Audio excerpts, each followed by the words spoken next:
Avant de plonger dans cette histoire incroyable, pensez à vous abonner à la chaîne et à activer la cloche. Ici, chaque récit a quelque chose à dire, et vous ne voudrez pas en manquer un seul. New York était encore enveloppée dans une brume froide de janvier lorsqu'Emily Carter, 17 ans, sortit du métro avec son sac à dos mal fermé. Ses écouteurs diffusaient une musique douce, mais elle les retira aussitôt en remarquant une silhouette au coin de la rue. Une vieille femme semblait hésiter entre le trottoir et la chaussée, perdue dans ses pensées, le visage marqué par le temps et la fatigue. Son manteau gris, trop large pour sa silhouette frêle, flottait dans le vent glacé, et ses cheveux blancs encadraient un visage d'une élégance oubliée. Elle tenait un petit sac en cuir qui semblait lourd pour elle, mais elle le serrait comme s'il contenait tout ce qui lui restait de précieux. Emily sentit son cœur se serrer. Elle n'était pas du genre à intervenir dans la vie des autres, mais quelque chose dans le regard de cette femme éveilla sa curiosité et sa compassion. « Excusez-moi, madame, vous avez l'air perdue. Vous voulez que je vous aide ?» demanda Emily avec douceur. La vieille femme sursauta légèrement, puis esquissa un sourire timide. « Oh, je crois que je me suis un peu égarée. » répondit-elle, la voix tremblante mais étrangement mélodieuse. Emily s'approcha et posa sa main sur son bras pour la guider. La vieille femme hocha la tête, reconnaissante mais hésitante. Ensemble, elles commencèrent à marcher lentement, les rues encore désertes et silencieuses du matin rendant l'atmosphère presque irréelle. Emily jeta un coup d'œil à la vieille dame. Elle portait des gants fins, mais ses doigts étaient ridés, presque translucides sous le tissu. Ses yeux, d'un bleu profond, semblaient contenir des milliers d'histoires jamais racontées. « Je m'appelle Emily », dit l'adolescente, cherchant à établir un lien. « Margaret Whitmore », répondit la vieille femme, comme si prononcer son nom lui demandait un effort. Elles arrivèrent devant un petit café au coin de la rue, et Margaret s'installa lentement sur une chaise, comme si ses forces l'avaient quittée. Emily, inquiète, prit place en face d'elle.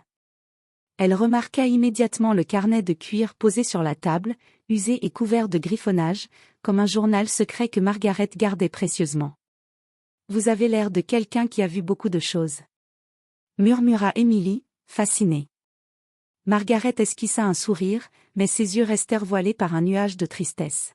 « Et vous, ma chère, vous avez l'air d'avoir un cœur énorme pour vous inquiéter d'une vieille dame que vous venez à peine de rencontrer. » dit Margaret avec une douceur étonnante. Dans ce café, avec la lumière douce filtrant à travers les vitres embuées, un lien silencieux se forma entre elles. Emily ne savait pas encore que cette rencontre, née d'un simple acte de gentillesse, allait bouleverser sa vie à jamais.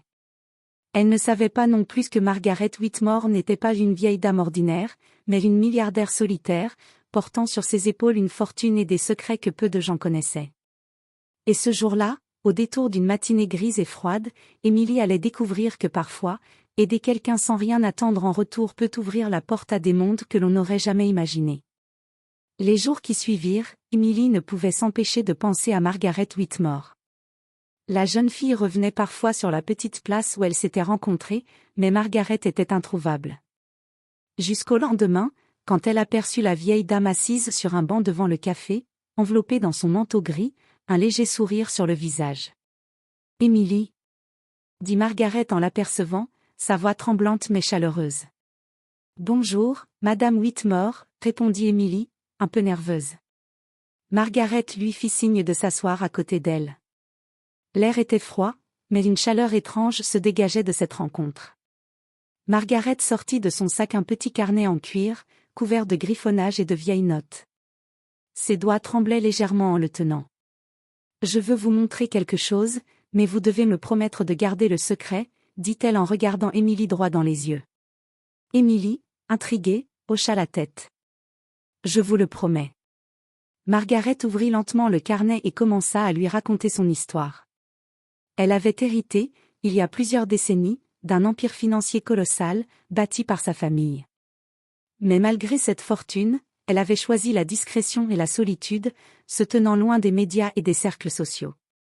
Sa vie avait été marquée par des tragédies personnelles, la perte d'êtres chers, la trahison de proches, et l'isolement qui avait suivi. Beaucoup pensent que l'argent rend la vie plus facile, murmura Margaret, mais il peut aussi vous enfermer dans une prison invisible. Emily écoutait, fascinée. Elle voyait une femme fragile, certes, mais dont les yeux brillaient d'une force et d'une intelligence hors du commun. Il y avait quelque chose de majestueux dans la manière dont Margaret parlait, comme si chaque mot avait été soigneusement choisi pour peser juste. Puis Margaret fit une pause et fixa Emily avec intensité. « Vous m'avez aidé alors que vous ne me connaissiez même pas, et je veux vous offrir quelque chose en retour. Pas seulement de l'argent, mais une chance. Une chance de changer votre vie, si vous êtes prête à la saisir. » Emily sentit son cœur battre plus vite. Elle n'avait jamais imaginé que sa simple gentillesse pourrait attirer l'attention d'une femme aussi mystérieuse et puissante. « Quoi voulez-vous dire, Madame Whitmore » demanda-t-elle, la voix presque tremblante. Margaret esquissa un sourire énigmatique et ouvrit une enveloppe jaunie par le temps. À l'intérieur se trouvaient des documents officiels, mentionnant clairement qu'Emily était choisie pour bénéficier d'une bourse spéciale et d'un accompagnement pour ses études et ses projets futurs. « Je veux que vous ayez une chance, Emily. Comme moi, autrefois. Mais vous devez promettre de rester sincère, loyale, et de ne jamais oublier d'où vous venez. » Emily sentit les larmes lui monter aux yeux. Jamais elle n'aurait cru que son simple geste de bonté puisse avoir un impact aussi profond. Margaret, avec toute sa fortune et son mystère, avait choisi de lui faire confiance. Et à cet instant précis, Emily comprit que sa vie venait de basculer. « Je ne vous décevrai pas, Madame Whitmore, » dit Emily, la voix tremblante mais résolue. Margaret sourit, une lueur de fierté dans les yeux. Elles se levèrent ensemble du banc, prêtes à affronter un avenir inattendu, lié par un secret qui allait transformer la vie de la jeune fille pour toujours. Les semaines suivantes, Emily découvrit que Margaret Whitmore n'était pas seulement une vieille dame fragile et élégante, mais aussi une personne aux habitudes étranges et fascinantes. Chaque matin, Margaret aimait se promener dans les rues calmes de Manhattan, observer les vitrines, et discuter avec les passants qu'elle connaissait depuis des années. Emily, de son côté, la suivait avec une attention mêlée d'émerveillement et de curiosité. « Vous savez, Emily, beaucoup de gens me considèrent comme une légende, mais je me sens parfois invisible, » dit Margaret en ajustant son écharpe en laine grise. « Pourquoi invisible, Madame Whitmore » demanda Emily. Margaret sourit tristement. « Quand on a de l'argent, beaucoup d'argent, les gens ne voient que ça. Ils ne voient pas qui vous êtes réellement. » Emily sentit son cœur se serrer. Elle avait l'impression que derrière cette richesse immense se cachait une solitude profonde. Et pourtant, elle voyait aussi une force incroyable, un esprit vif qui avait survécu à des décennies de défis et de trahisons.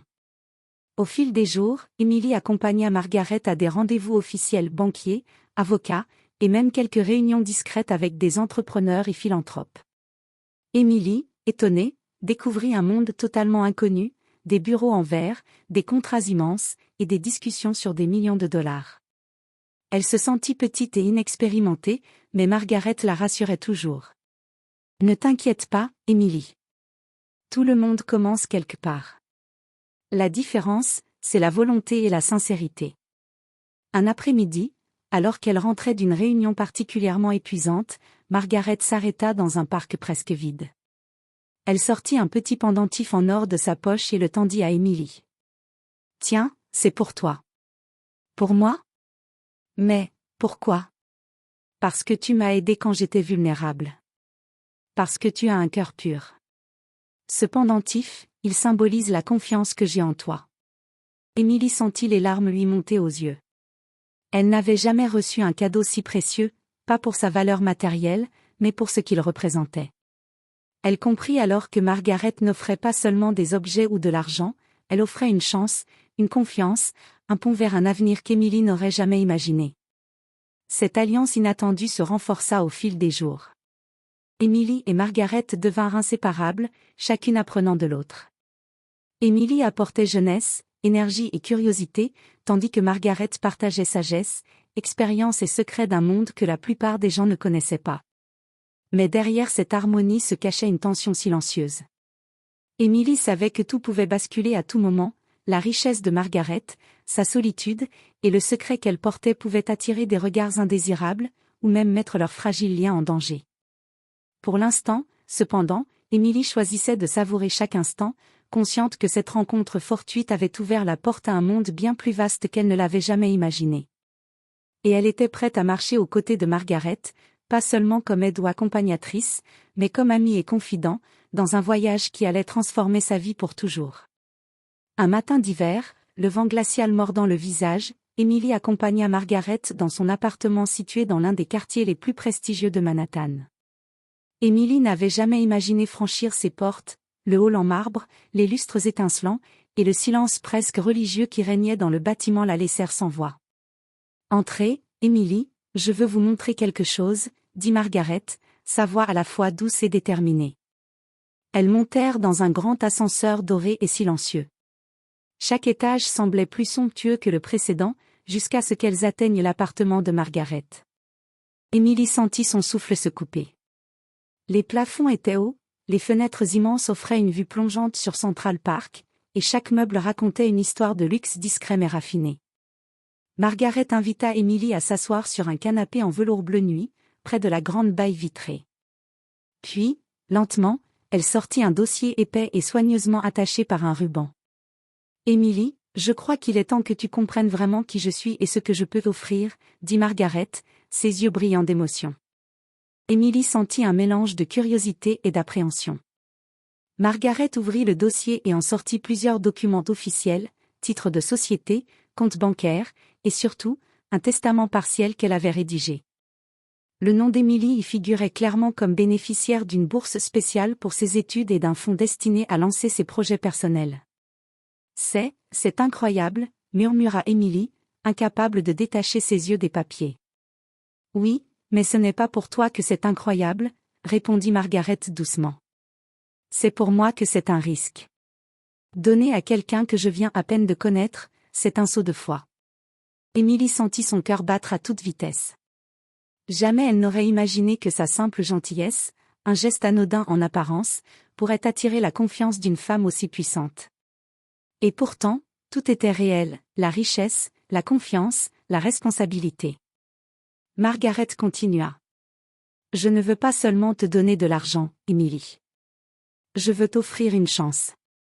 Une chance de réaliser tes rêves, d'aider les autres, de créer quelque chose qui durera. Mais tu dois promettre de rester fidèle à toi-même, de ne jamais oublier d'où tu viens, et de toujours agir avec sincérité. » Emily prit une profonde inspiration et hocha la tête, les larmes aux yeux. « Je vous le promets, Madame Whitmore. Je ne vous décevrai pas. » Margaret sourit, un sourire qui illuminait son visage marqué par le temps. Elle tendit la main et serra celle d'Emily avec une force inattendue, scellant leur alliance silencieuse. Ce jour-là, Emily réalisa que sa vie venait de basculer. Elle n'était plus simplement une adolescente ordinaire qui aidait une vieille dame perdue dans la rue. Elle était désormais liée à Margaret Whitmore, à sa fortune, à ses secrets, et à un monde de possibilités qu'elle n'avait jamais imaginé. Et tandis qu'elles regardaient ensemble la ville s'étendre en dessous d'elle, Emily comprit que parfois, un simple acte de gentillesse pouvait ouvrir des portes vers un avenir que l'on n'oserait jamais rêver. Les semaines qui suivirent la révélation du testament furent un mélange d'euphorie et de nervosité pour Emily. Chaque matin, elle se réveillait en se demandant si tout cela était réel. Les cours au lycée semblaient désormais minuscules comparés à l'immensité du monde auquel Margaret l'avait introduite. Mais Emily n'avait pas l'intention de gaspiller cette chance, elle voulait apprendre, comprendre et se préparer à ce qui l'attendait. Margaret, fidèle à sa promesse, l'accompagnait dans cette transition. Elle passait des après-midi à discuter de finances, d'entrepreneuriat, de philanthropie, et même des petites décisions de la vie quotidienne. Emily découvrait un univers où chaque choix pouvait avoir des conséquences majeures. Mais elle apprenait aussi que la richesse n'était pas synonyme de bonheur automatique, la solitude, la méfiance, et les faux amis étaient des ombres omniprésentes. Un samedi, Margaret invita Emily à visiter un centre universitaire prestigieux. « Je veux que tu vois ce que tu peux accomplir, Emily. Tu as un potentiel immense, mais il faut le cultiver, » dit Margaret en marchant dans les couloirs majestueux. Emily sentit une vague d'émotion la submerger. Chaque bibliothèque, chaque amphithéâtre, chaque portrait des anciens élèves semblait lui murmurer que l'avenir lui appartenait désormais. Et pourtant, elle n'oubliait pas Margaret, ni l'acte simple mais puissant qui avait changé sa vie. Le soir venu, de retour à l'appartement luxueux de Margaret, elles s'installèrent dans le salon baigné de lumière. Margaret tendit un dossier à Emily. C'est ton projet, Emily. Une initiative pour aider d'autres jeunes qui n'ont pas eu ta chance. Tu choisiras comment utiliser ce fonds, et je te guiderai si nécessaire. Emily sentit une responsabilité immense peser sur ses épaules. Ce n'était pas seulement une question d'argent, c'était une question de valeur, de vision, et de courage. Je ferai de mon mieux, Madame Whitmore. Je vous le promets, dit-elle avec détermination. Margaret sourit et posa une main sur son épaule. Je sais que tu le feras. Tu es faite pour ce genre de défi, Emily. Et rappelle-toi toujours, la vraie richesse ne se mesure pas en dollars, mais en impact et en bonté. Cette nuit-là, Emily s'endormit avec une étrange sensation de puissance et de paix. Elle savait que sa vie venait de prendre un tournant irréversible. Mais elle savait aussi que chaque choix qu'elle ferait à partir de maintenant aurait un poids, et que le monde autour d'elle était à la fois vaste, fascinant, et parfois impitoyable. Alors que les lumières de Manhattan scintillaient à travers les fenêtres, Emily comprit une vérité simple mais profonde, elle avait reçu plus qu'une fortune matérielle, elle avait reçu une chance de devenir la meilleure version d'elle-même. Et elle était prête à tout pour ne pas la laisser passer.